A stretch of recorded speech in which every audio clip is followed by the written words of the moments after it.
Merhabalar, bugün sizlere Altus'un AL616 isimli dikey şarjlı süpürge modelini tanıtacağım.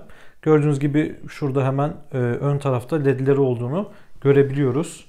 Şurada da birkaç önemli bilgi var. 14.4 wattlık uzun ömürlü lityum iyon pil olduğunu ve 30 dakikaya kadar kullanım imkanı olduğunu söylüyor. El süpürgesi olarak da kullanılabiliyor ve 0,5 litre toz haznesi olduğunu söylüyor arkadaşlar. Yan tarafta da hemen kilogramını görebiliyoruz ve 85 watt gücünde olduğunu ve 3.29 kilo ağırlığında olduğunu görebiliyoruz. Bu ağırlık birazcık fazla. Aslında genelde dikey şarjlı süpürgeler 2,5 kilo civarında oluyor. Ama performansı nasıl? Bunu göreceğiz, inceleyeceğiz. Bu ürün aslında piyasadaki en uygun fiyatlı ürünlerden birisiydi.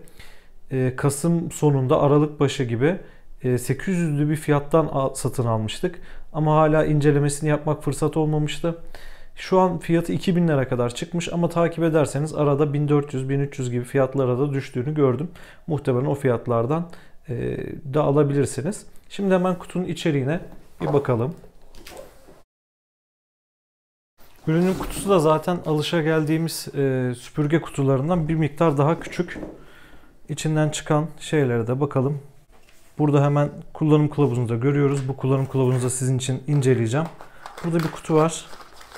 Evet, burada şarj adaptörünü görüyoruz. 18 volt 0,5 amper yani 9 wattlık çok da güçlü sayılmayacak bir şarj adaptörü var arkadaşlar.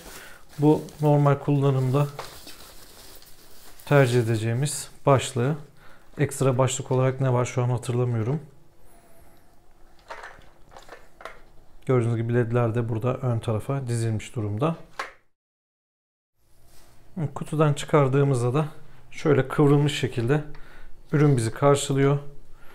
Şuraya bir parça koymuşlar. Bunu çıkarmak için sanırım şuraya basmam gerekiyor. Evet. Şurada başlıklar var. Toz almak için ama gerçekten çok küçük. Bu ürünü isterseniz bu şekilde de kullanabiliyorsunuz. İsterseniz uzatıp normal süpürge gibi de kullanabiliyorsunuz. Avantajlı taraflarından birisi buydu zaten arkadaşlar ürünün. Şurada da küçük bir, genelde tüm süpürgelerde olan uçtan var. Gördüğünüz gibi tabii ki mic ucu falan yok. Hemen sesini duymak için. Bu güçlü mod. Bu ise normal mod.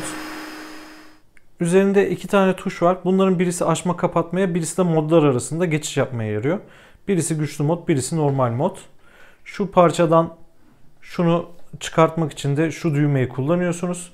Kıvırmak içinse arkadaşlar bu aparatı böyle yaptığınızda çok kolay bir şekilde kıvrılıyor. Bu kıvrılma, çıkma, takma işleri gerçekten çok pratik. Şunu da arkadaşlar çok kolay bir şekilde çıkartabiliyorsunuz.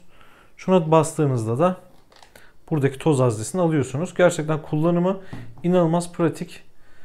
Neyi nasıl çıkaracağınızı hemen görebiliyorsunuz. Bu gördüğünüz gibi çok kullanımlık, çok kez kullanıp temizleyip kullanmaya devam edebileceğiniz bir filtre sistemi var. Ama tabi belli bir süre sonra yine de yenilenmesi gerekebilir. Şurada nasıl kilitleneceğini ve nasıl açılacağını gösteren yön tuşu var arkadaşlar. Bu yön tuşuna dikkat ederek kilitleyip çıkartabiliyorsunuz. Toz haznesinin yönü var. Eğer şu şekilde takarsanız tam olarak oturmuyor arkadaşlar. Gördüğünüz gibi yönü şu şekilde ayarlayıp güzelce oturttuktan sonra şunu da kolayca takabiliyorsunuz. Anlaşılan bunu bu şekilde çıkarttıktan sonra iki kademede kullanma şansınız yok. Sadece böyle tek kademede çekiş yapabiliyorsunuz. Şimdi tabii ki gürültü düzeyi ucunu taktıktan sonra artacaktır.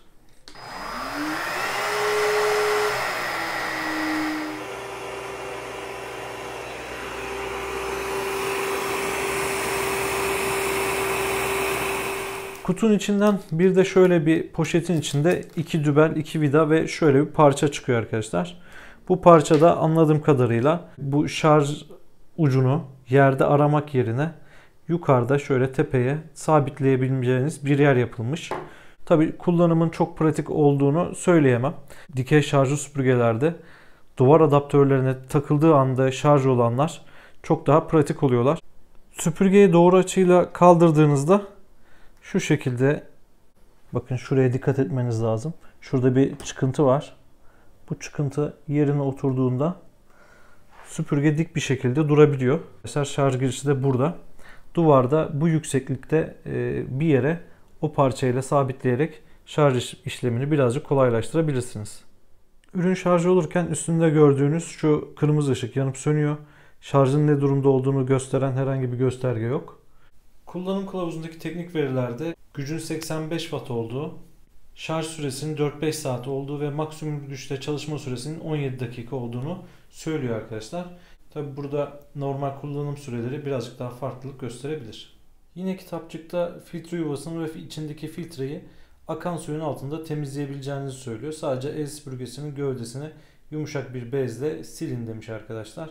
Bu da bir avantaj tabi. Ürünün normal gündelik kullanımda nasıl tepkiler verdiğini görmek için yere birazcık bulgur, çay ve mercimek döktüm. Normal güçte üzerinden bir kere geçeceğim ve performansını görmeye çalışacağım. Şu an hızlı da açıldı direkt. Normal güce düşürdüm.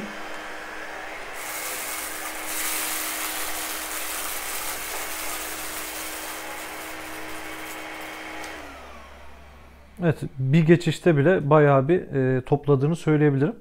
Bir de genelde normal modda mercimekleri çekememe sorunu olabiliyor süpürgelerde. Bakayım.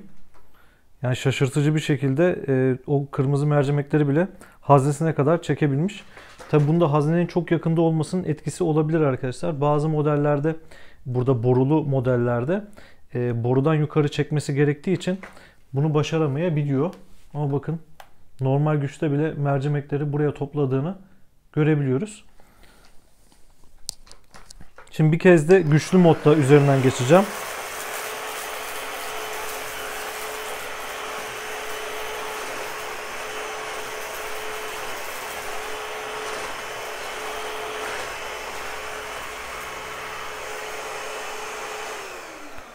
Birkaç kez de güçlü modda geçince kalan kırıntıları da toplamayı başardı.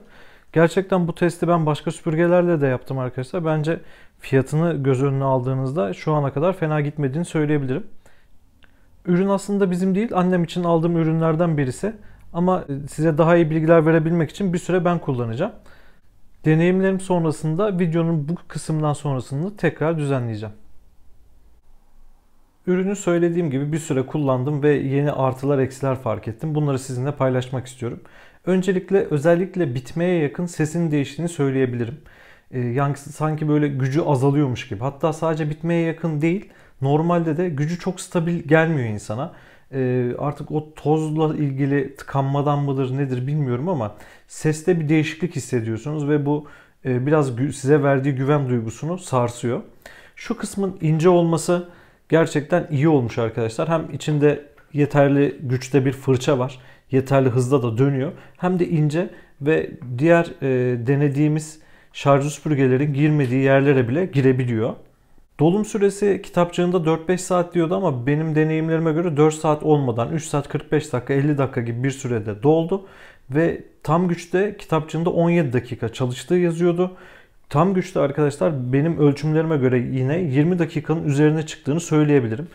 Normal kullanımda da 30 dakikanın kesinlikle çok daha üstüne çıkacağını düşünüyorum. Güç göstergesi olmasını isterdim arkadaşlar. Maalesef sadece güçle ilgili, dolumla ilgili bize bilgi veren kısım şuradaki şu gördüğünüz düğme. Burada 3 tane 4 tane bile de olsaydı gücün o anda ne seviyede olduğunu görseydik daha iyi olurdu diye düşünüyorum. Kısacık sürelerde bile haznenin dolduğunu gördüm. Bu da iyi bir çekim yaptığını gösteriyor. Ama hazneyi boşaltma kısmı birazcık zor. Genelde dikey şarjlı süpürgelerde arkadaşlar çok daha rahat oluyor bu hazne boşaltma işlemi. Şuradan önce basıp buradan çıkartıyoruz. Bu ana parçadan ayırıyoruz. Daha sonra buraya basıp şu parçaları çıkartıyoruz. Bunları daha önce göstermiştim zaten. Şunları birbirine vurduğunuzda eliniz çok fazla tozla değirmeden temizlemiş oluyorsunuz. Ama şu parçanın içindeki filtreye kadar da gidiyor toz. Yani şu parçayı da açtığınızda içeride de yine tozla karşılaşıyorsunuz. Her seferinde onu da boşaltmak lazım gibi. Arada bir de en azından yıkanabilmesi güzel. Arada bir yıkadığınızda güzel bir şekilde temizlik yapabilirsiniz. Bu arada ürünün linkini aşağıya da koyacağım. Oradan güncel fiyatını görüp detaylı bir şekilde inceleyebilirsiniz. Ayrıca arkadaşlar öndeki ledlerle ilgili de şüphelerim vardı. Acaba laf olsun diye mi koymuşlar gibi düşünüyordum. Sırf hani var mı var demek için. Ama gerçekten işlevsel çalışıyor. Benim beklediğimden çok daha iyi iş çıkardığını söyleyebilirim. Çok güçlüler ve gerçekten kirleri çok daha rahat görmenizi sağlıyorlar. Son olarak bir de beni rahatsız eden durum şöyle bir şey yaşanıyor arkadaşlar. Süpürme işlemini yaparken şuradaki şu dik durmasını sağlayan özellik bazen bakın böyle devreye giriyor. Ve gördüğünüz gibi bakın şu an ucu kalkıyor. Siz bunu fark etmiyorsunuz ve süpürdüğünüzü zannediyorsunuz. Ama ucu şu an havada. Yani bu tekrar şöyle bıraktığında şu şekilde olması gerekirken bazen birazcık şöyle öne doğru gittiği zaman bakın tam bahsettiğim durum buydu. Bu şuradaki kitleme mekanizmasından kaynaklanıyor. Ayakta durmasını sağlayan şey buradaki mekanizma. Bu da birazcık rahatsız etti. Şimdilik deneyimlerim bundan ibaret. Yorum kısmına sorularınızı yazarsanız makineyle vakit geçirdikçe tabii ki biz de deneyimlerimizi paylaşabiliriz. İzlediğiniz videoda da gördüğünüz gibi arkadaşlar videolara gerçekten emek veriyorum ve tüm artılar eksileri açık bir şekilde söylemeye çalışıyorum. Abone olup videoyu beğenerek destek olursanız çok sevinirim. Görüşürüz.